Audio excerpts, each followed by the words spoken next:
दी है कि सुदामा जी भिखारी थे। सुदामा जी भिखारी बिल्कुल नहीं थे।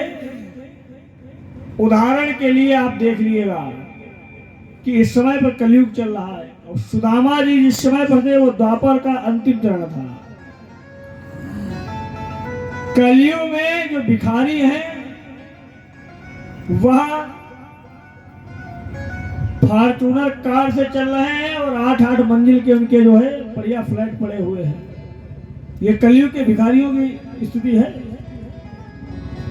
कि उनके पास में 2-2 लाख के मोबाइल फोन हैं, बढ़िया बढ़िया वीआईपी शहर में फ्लैट बने हुए हैं और कार इत्यादि सारे भौतिक सुख उपलब्ध है। अब कहें क्या, केवल भिखारी। कलयुग में भिखारी इतना जो है सुखी संपन्न है और सुदामा जी भगवान के राज्य में भीख मांगते थे फिर भी भूखे मर रहे थे। ये मानने वाली बात कैसे हो सकती है? भगवान के नाम पर जब मांग रहे हैं तब इतना ज्यादा बनाए हुए हैं और वहां जो है भूखों मर रहे थे।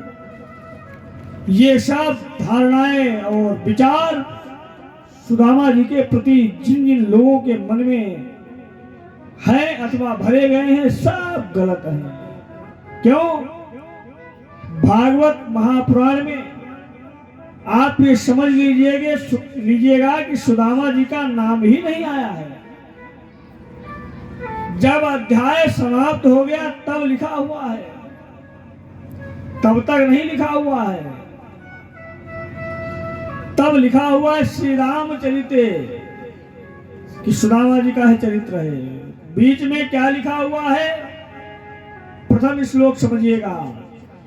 कृष्णस्यासी सखा कश्चित् ब्राह्मणो ब्रह्मवित्तमः।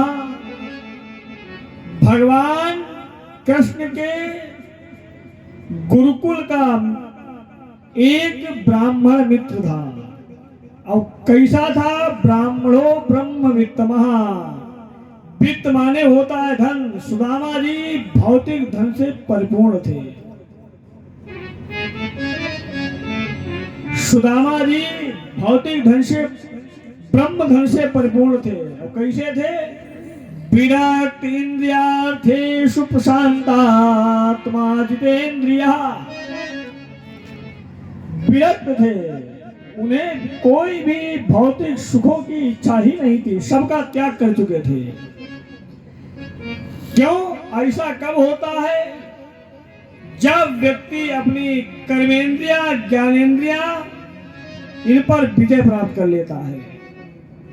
जब आपका मन, आपकी ज्ञानेंद्रिया कर्मेंद्रिया आपके वश में होगी तो समझ लीजिए फिर आपको जो है किसी भौतिक सुख की आवश्यकता नहीं है।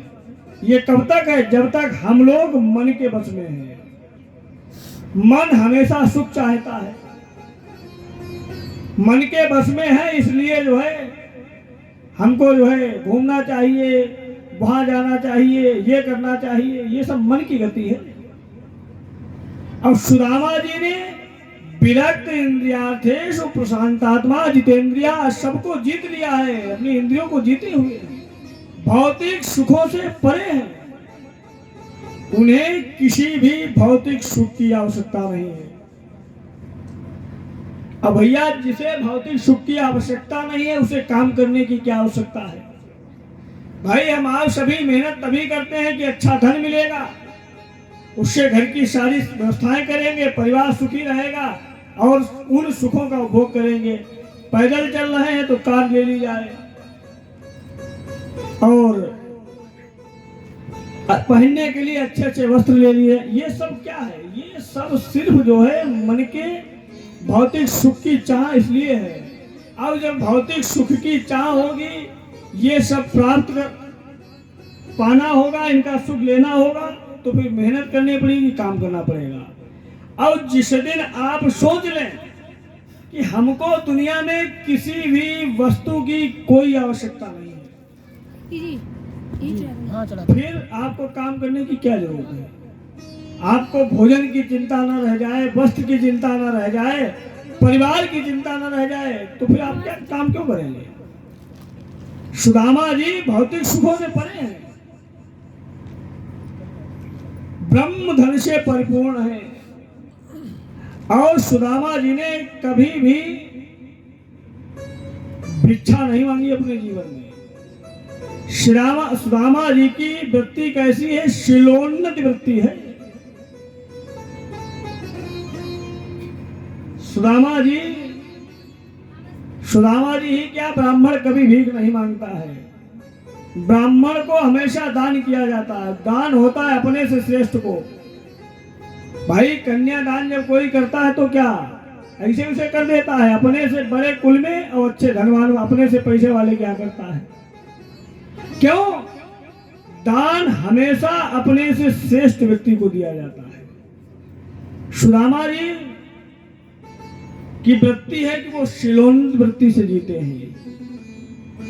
शीलोन्नत वृत्ति का मतलब जो खेत में फसल होती है, किसान उस फसल को काट करके घर ले जाता है और काटते समय, घर ले जाते समय जो कुछ उसमें से अंश गिर जाता है खेत में, जिसको देहात में लोग सीरा बोलते हैं, उसको बीन करके और फिर वो खाते हैं। ये शीलोन्नत वृत्ति है। सुदामा जी, लोग कहते हैं कि बहुत दरिद्र थे, ऐसा भी नहीं है। गरीबी और दरिद्रता दोनों में धरती आसमान का अंतर है। गरीबी होती है धन से। आज हमारे पास नहीं है, कल ईश्वर की कृपा हो गई तो पता लगा सबसे ज्यादा धन हमारे पास में है। आज हमारे पास बहुत सा धन है, कल ईश्वर रुष्ट हो जाए तो जो है वो भी नहीं रहेगा। तो गरीबी धन से होती है और दरिद्रता जीवन में स्वभाव से आती है। कैसे?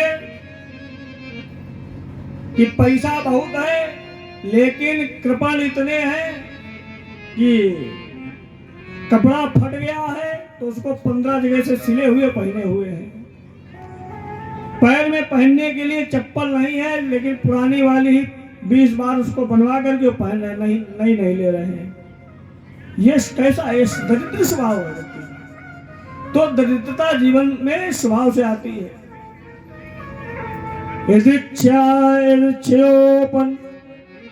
पन्नेन वर्तमानो गृहाश्रमी तस्य भार्या कुचैलस्य क्षुत्क्षामा चतुर्वितः। सुदामा जी की पत्नी है जिनका नाम है सुशीला। पतिव्रता पतिं प्राह म्लायता वदनेन सा दरिद्रा शीदमाना सा वेपमानाभिगम्य च। सुदामा जी की पत्नी जो सुशीला है, उनके मन में भौतिक सुखों को भोगने की चाह भरी हुई है। सुदामा जी के मन में नहीं है, केवल उनकी पत्नी के मन में है। एक दिन सुशीला जी ने सुदामा जी को कहा,